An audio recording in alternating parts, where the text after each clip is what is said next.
ಬೇಸಿಗೆಗಾಲದಲ್ಲಿ ಪ್ರಾಣಿ ಪಕ್ಷಿಗಳಿಗೆ ನೀರಿನ ಅಭಾವ ಜಾಸ್ತಿ ಆಗಿದೆ. ಹೌದು.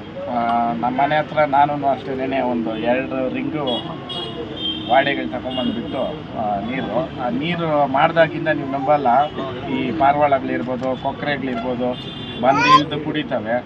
ಆಮೇಲೆ ಈ ಹಳ್ಳಿ ಕಡೆ ಕೆಲವೊಬ್ರು ಯೂತ್ಸ್ ತುಂಬ ನೋಡ್ತಾ ಇದ್ದೀನಿ ನಾನು ವೀಡಿಯೋಸು, ನೀರುಗಳನ್ನ ತಗೊಂಡೋಗಿ ಹಾಕೋದು ಅದೆಲ್ಲ ಮಾಡ್ತಾರೆ. ನೀವು ಅಷ್ಟೇ ಬೆಂಗಳೂರವರು, ನೀವು ಅನುಕೂಲಸ್ಥರು, ಬೆಂಗಳೂರಲ್ಲಿ ಹುಟ್ಟಿರೋರು ಅಂತ, ಬೆಂಗಳೂರೇ ಅಂತಲ್ಲ ನಗರಗಳ ಕಡೆ ಯಾರ್ಯಾರು ಇದ್ದೀರೋ ನೀವೆಲ್ಲ ಕೇಳ್ಕೊಂಡು ಬಂದಿದ್ದೀರಾ ಅಂತ ಹೇಳ್ಬೋದು. ಯಾಕಂತಂದರೆ 100 ರೂಪಾಯಿ ಕೂಡ ನಿಮ್ಗೇನು ಅಷ್ಟು ಲೆಕ್ಕ ಇರೋಲ್ಲ. ಬಟ್ ಹಳ್ಳಿಗಳ ಕಡೆ 10 ರೂಪಾಯಿ ಕೂಡ ಇವತ್ತೂ ಕಷ್ಟ ಬೀಳ್ಬೇಕಾಗ್ತದೆ. ಅಂತಂದರೆ ನೀವೇನು ಕಷ್ಟ ಬೀಳಲ್ಲ ಅನ್ನೋ ಮಾತಲ್ಲ ನಾನು ಹೇಳೋದು. ಖರ್ಚು ಮಾಡಬೇಕು ಅಂತ ಬಂದಾಗ 1000-2000 ನೀವು ಈಸಿಯಾಗಿ ಖರ್ಚು ಮಾಡ್ತೀರಾ.